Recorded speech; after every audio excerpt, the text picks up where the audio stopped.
Bismillah, Assalamualaikum warahmatullahi wabarakatuh. Salam sejahtera untuk kita semua. Adik-adikku sekalian, saya Andi Sudimas Sulaiman, Gubernur Sulawesi Selatan, mengucapkan selamat datang dalam program Smart School Dinas Pendidikan Provinsi Sulawesi Selatan. Hari ini adik-adik sekalian akan mengikuti pembelajaran hybrid dalam program Smart School. Aplikasi Smart School adalah sebuah pendekatan dengan tetap mengedepankan sebuah pendidikan dengan digital approaching, untuk kemudian mengedepankan kualitas dan mutu pendidikan yang diterima siswa secara seragam di seluruh wilayah Sulawesi Selatan, termasuk di pelosok-pelosok. Program ini bukan hanya memberikan kepada adik-adik sekalian pengalaman belajar yang baru, namun juga memberikan fasilitas kebutuhan dengan fitur bermanfaat seperti rekaman video pembelajaran yang dapat diulang, trik-trik penyelesaian soal, ujian-ujian, serta sarana konsultasi pembelajaran dari guru-guru terbaik di Sulawesi Selatan. Sering-sering mengakses aplikasi Smart School melalui gawai yang adik-adik sekalian miliki di setiap kesempatan yang dimiliki. Untuk seluruh adik-adikku sekalian yang saya cintai, saya banggakan, selamat belajar dan semoga ilmu yang didapatkan bermanfaat untuk menambah pengetahuan pendidikan adik-adik sekalian. Salam kita pada salam. Assalamualaikum warahmatullahi wabarakatuh. Salam sejahtera untuk kita semua.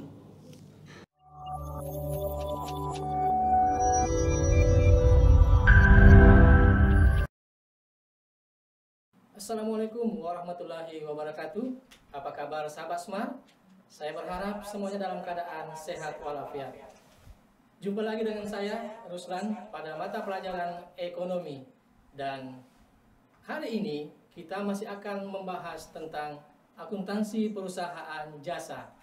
Dan topik bahasan kita pada hari ini adalah jurnal penutup. Seperti apa itu jurnal penutup? Simak baik-baik penjelasan berikut ini.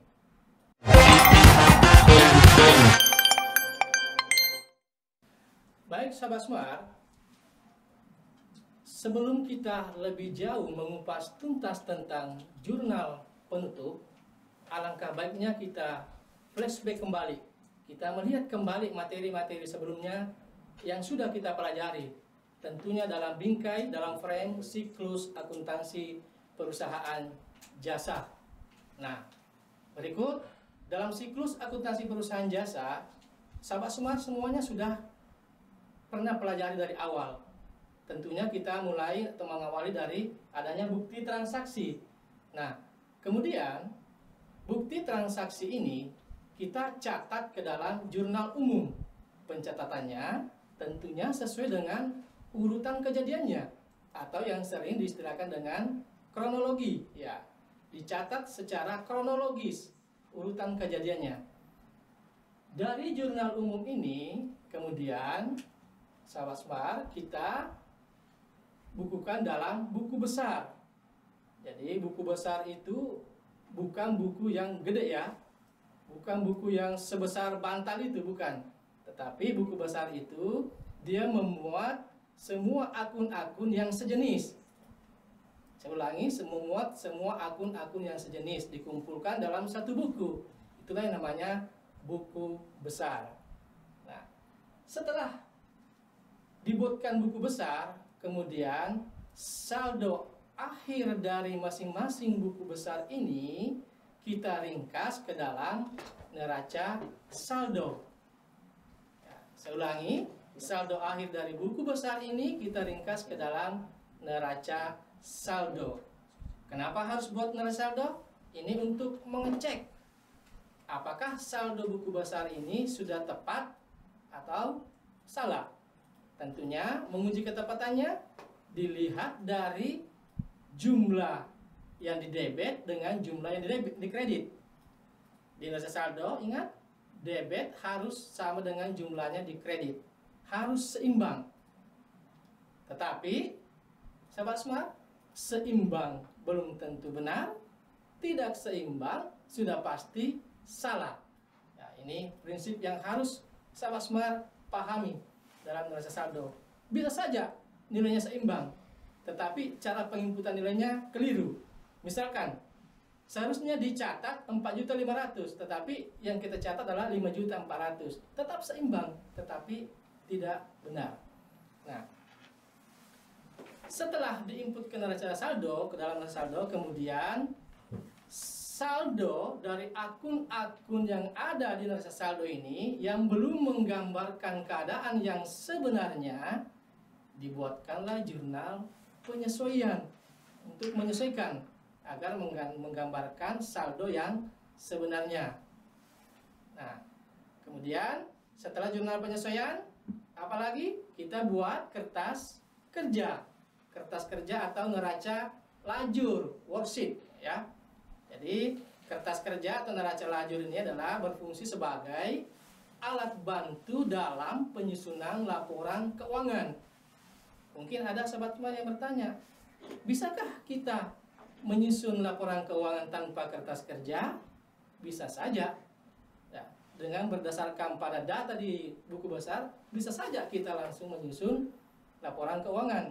Tetapi untuk memastikan bahwa laporan keuangan yang kita susun sudah tepat, dibuatkanlah alat bantu namanya kertas kerja. Ini pun kertas kerja hanya digunakan untuk penyusunan laporan keuangan yang sifatnya manual. Nah, sekarang kan semuanya berbasis aplikasi. Ya, kalau aplikasi berbasis aplikasi tidak perlu buat kertas kerja.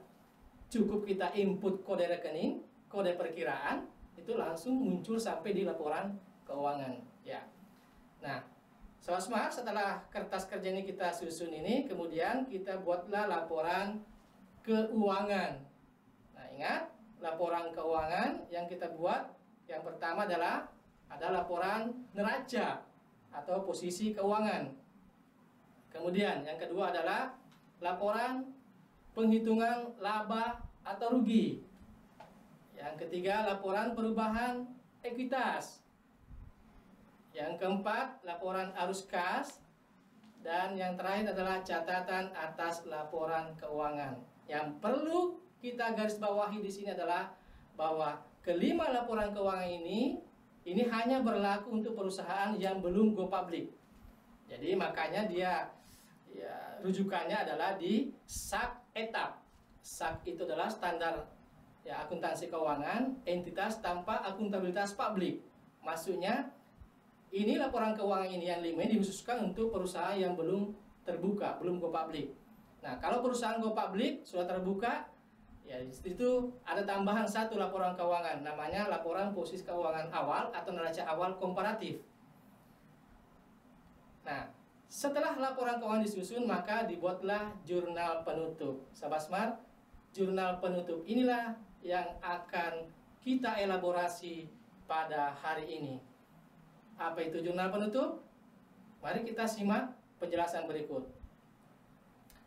Jurnal penutup adalah jurnal yang dibuat pada akhir periode akuntansi. Jadi ingat, jurnal penutup ini dibuat di akhir periode akuntansi.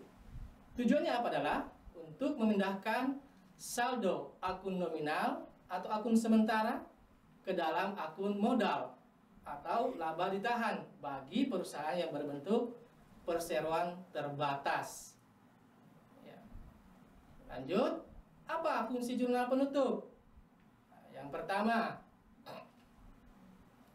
memisahkan transaksi akun pendapatan dan beban supaya tidak bercampur dengan jumlah nominal di tahun sebelumnya. Jadi, misalkan di periode ini semua pendapatan beban itu harus ditutup. Artinya dinolkan saldonya. Kenapa? Supaya periode berikutnya saldonya itu tidak muncul lagi. Kalau muncul akan terjadi pencatatan ganda. Jadi periode berikutnya kita akan mulai dari pendapatan dan beban dengan saldo 0. Nah, kemudian yang kedua, menyajikan neraca awal periode berikutnya seusai penutupan buku. Jadi setelah jurnal penutup ini ada nanti neraca saldo setelah penutupan, itulah nantinya akan menjadi neraca awal untuk periode akuntansi berikutnya. Fungsi yang ketiga, mempermudah pemeriksaan. Ya, sebab transaksi di periode sebelum dan setelahnya telah dipisah. Jadi ketika diaudit, itu akan mudah kita untuk memeriksa. Ya, sudah terpisah, di cut off antara periode transaksi di periode sebelumnya dengan periode yang akan datang. Kemudian menyajikan informasi mengenai keadaan yang sebenarnya atau yang real. terdiri dari atas harta, kewajiban, dan ekuitas. Jadi Sobat Smart, setelah kita membuat jurnal penutup ini, maka nantinya akun yang muncul di neraca tinggal harta, kewajiban, dan ekuitas. Nah, bagaimana langkah-langkah membuat jurnal penutup? Yang pertama, menutup semua akun pendapatan dengan memindahkan setiap akun pendapatan ke akun ikhtisar laba rugi. Jurnalnya pendapatan di debit, ikhtisar laba rugi di kredit. Nah, kenapa pendapatan di debit? Sahabat Smart, masih ingat dengan aturan debit kredit?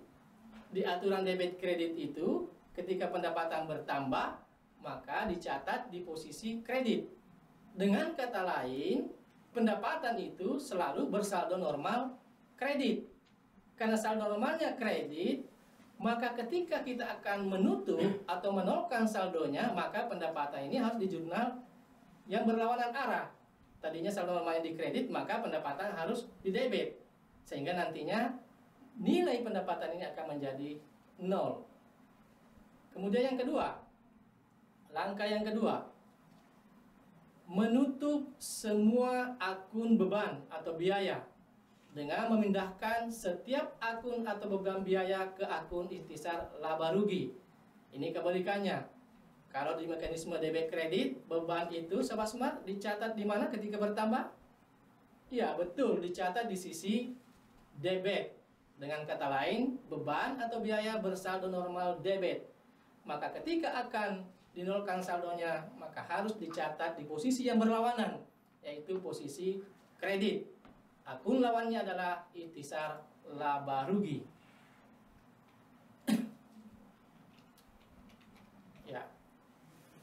Selanjutnya, menutup akun ikhtisar laba rugi dengan memindahkan saldo ikhtisar laba rugi ke akun modal. Kita lihat jurnalnya. Ini ada dua. Ketika perusahaan dalam kondisi laba atau untung, maka jurnal penutupnya adalah ikhtisar laba rugi di debit, kemudian modal di kredit. Pertanyaannya, kenapa modalnya di kredit, Pak? Jawabnya adalah, ingat di aturan debit kredit lagi, modal ketika bertambah dicatat di posisi kredit. Kebetulan, misalnya perusahaannya dalam kondisi laba, laba itu kan menambah modal. Berarti modalnya harus ditempatkan atau dicatat di posisi kredit. Lawannya adalah ikhtisar laba rugi dicatat di debit sebesar keuntungan atau laba yang diperoleh oleh perusahaan. Nah, bagaimana halnya lagi dengan ketika perusahaannya mengalami kerugian atau rugi? Maka jurnal penutupnya adalah modalnya di debit, ikhtisar laba rugi di kredit. Modalnya di debit, berarti modal mengalami pengurangan, berkurang. Kenapa berkurang? Kan rugi. Makanya modalnya berkurang. Iya. Lanjut. Nah, menutup akun private dengan memindahkan saldo akun private ke akun modal. Masih ingat private? Private itu adalah pengambilan pemilik untuk keperluan pribadi. Tidak ada kaitannya dengan usaha pokok perusahaan. Nah, bagaimana jurnalnya? Jurnalnya adalah modal di debit, private-nya di kredit. Modalnya tentunya akan berkurang, kemudian private-nya nanti ini akan menjadi 0. Nah, kita lihat contoh jurnal penutup berikut.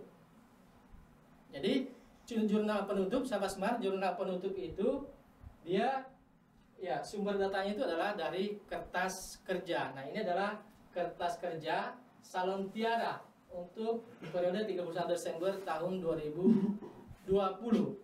Nah, coba sahabat Smart, yang perlu kita cermati adalah bahwa ingat di jurnal penutup yang kita mau tutup adalah hanya perkiraan nominal atau perkiraan sementara atau perkiraan-perkiraan yang terdapat dalam laba rugi.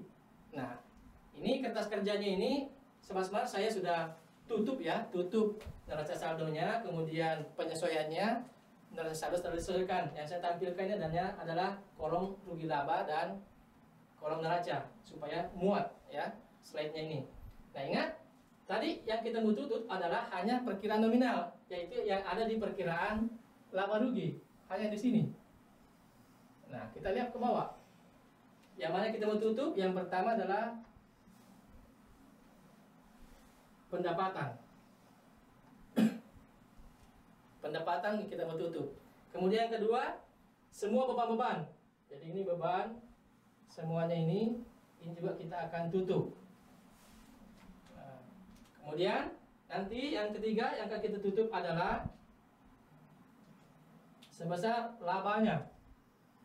Ini kebetulan laba. Kemudian yang keempat adalah prive-nya. Ini prive. Nah, inilah yang akan kita buatkan jurnal penutup, atau dengan kata lain yang akan kita nolkan saldonya. Atau ada juga referensi yang mengatakan bahwa inilah akun-akun yang saldonya nanti kita akan transfer ke modal, sehingga modal ini akan menggambarkan nilai yang sebenarnya sesuai dengan yang tertera di neraca ataupun di buku besar. Nah, mari kita lihat jurnal penutupnya. Ya. Yang pertama yang kita tutup dulu adalah menutup akun pendapatan. Ya, pendapatan jasa. Ya. Tadi pendapatan jasa di kertas kerja itu di kolom laba rugi itu nilainya Rp5.500.000. Nah, sebenarnya kalau melihat kertas kerja itu sangat mudah. Kita lihat saja posisinya di kertas kerja. Di kertas kerja posisi pendapatan tadi itu adalah berada di kolom kredit. Maka kalau dia mau ditutup, harus akun ini disimpan, dicatat di kolom debit. Ya, seperti ini. Tapi kalau sahabat Smart sudah paham betul konsep aturan debit kredit, tanpa melihat kolom debit atau kredit di kertas kerja, sahabat Smart pasti langsung bisa menyelesaikan ini. Pendapatan bersaldo debit, saldo normalnya di debit. Pendapatan saldo normalnya di kredit. Maka ketika dibuatkan penyesuaian, dia harus di debit. Itu tidak perlu lagi kita lihat di kolom kertas kerja. Oh, di mana dia tempatnya? Debit atau kredit? Ya, makanya sahabat Smart, kuasai betul aturan debit kredit, harus dipahami. Kemudian yang kedua, menutup akun beban. Ya, tadi akun beban yang ada di kertas kerja itu, ya semuanya harus kita tutup. Ada beban perlengkapan, ada beban sewa, beban telepon listrik, ya, dan ada beban gaji. Ya. Beban ini tadi di pengantar di awal, beban itu bersaldo normal debit, maka ketika akan kita tutup, dia harus dicatat di posisi kredit. Ini posisi kredit. Sehingga nanti ini nilainya nanti ini semua ini akan menjadi 0. Ya. Kalau kita pada pertemuan berikutnya nanti kita buatkan buku besar setelah penutupan, ini akan nampak di buku besar nilainya semuanya nanti akan menjadi 0 semua. Ya. Kita lanjut. Nah, setelah beban ini kita tutup, maka selanjutnya adalah kita menutup akun ikhtisar laba rugi. Ya.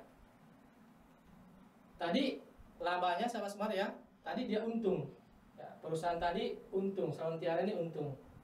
Laba, maka jurnal penutupnya ya. Ikhtisar laba rugi di debit sebesar labanya ini labanya tadi ini 2.700.000. Kemudian yang dikredit adalah modal. Dengan dikreditnya modal atau dicatat di posisi kredit modal menandakan bahwa modal Salontiara bertambah sebesar Rp2.700.000 sebesar labanya. Ya. Kemudian yang terakhir kita tutup adalah menutup akun prive. Ya, prive, pengambilan pribadi. Nah, tadi di kertas kerja tadi prive-nya itu adalah 150.000. Ya, sehingga nanti di modal ini, modal akan berkurang sebesar 150.000, kemudian pref-nya nanti ini di buku besar setelah penutupan itu akan menjadi 0 saldonya. Nah, kita lanjut. Nah, sekarang Sobat Smart, tadi yang Bapak tampilkan adalah contoh kasus untuk perusahaan perseorangan. Nah, jadi jurnal penutup tadi yang sudah disajikan itu adalah contoh untuk perusahaan perseorangan. Bagaimana halnya dengan perusahaan perseroan terbatas atau yang sering disingkat dengan PT? Tentu ada perbedaan, ada persamaan dan ada perbedaan. Kita lihat persamaannya.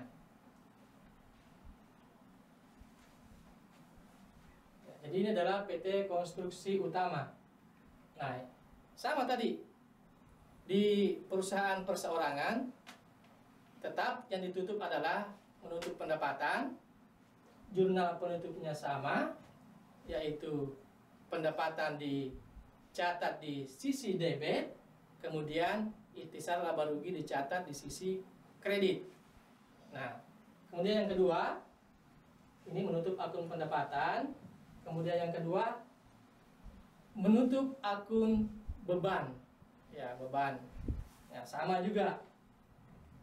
Sama tadi di perusahaan perseorangan, menutup beban, akun beban, ikhtisar laba rugi dicatat di posisi debit, kemudian beban atau biaya dicatat di posisi kredit.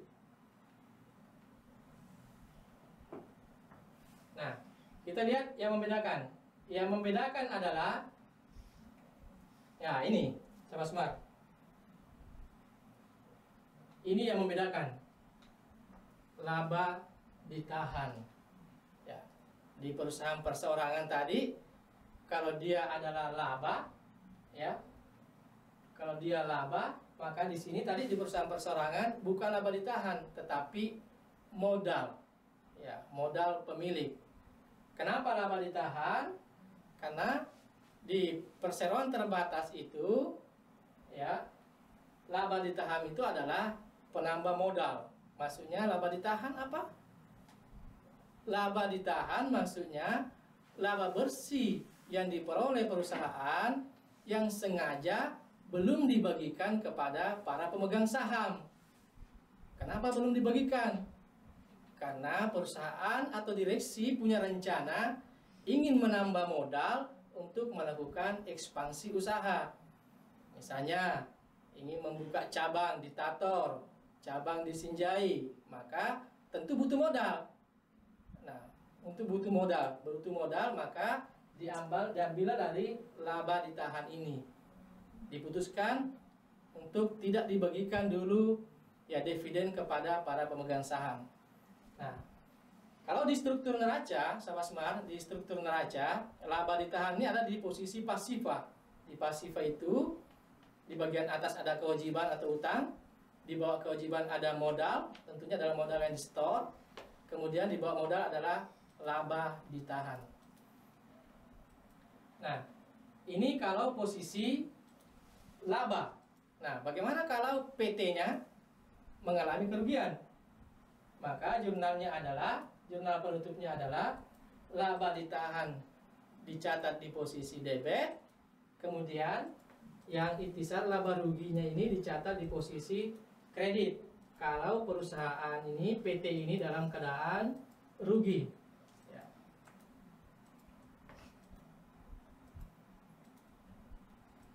Oke, lanjut.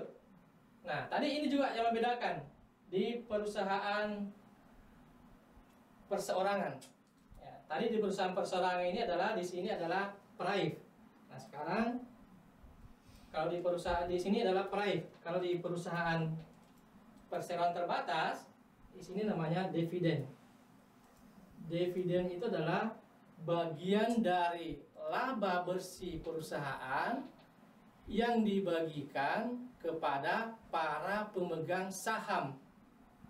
Jadi saya ulangi, sahabat Smart, dividen ini adalah bagian dari laba bersih perusahaan yang dibagikan kepada para pemegang saham. Jadi nanti sahabat Smart akan pelajari lebih lanjut didampingi oleh Bapak Ibu guru pendamping. Apa itu saham? Apa itu dividen?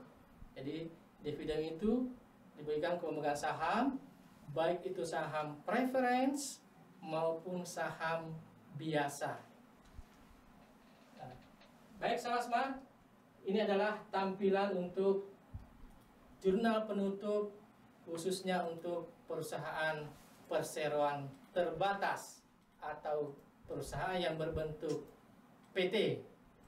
Nah, sekarang sahabat Smart, saya kira untuk pembelajaran kita hari ini kita cukupkan sampai di sini. Mudah-mudahan apa yang Bapak sajikan itu dapat kita pahami, dapat kita mengerti, dan yang terpenting adalah dapat kita aplikasikan dalam kehidupan sehari-hari. Demikian akhir dari perjumpaan kita pada hari ini. Sampai ketemu pada pertemuan yang akan datang dengan materi neraca saldo setelah penutupan. Saya Ruslan, pamit dan undur diri. Assalamualaikum warahmatullahi wabarakatuh.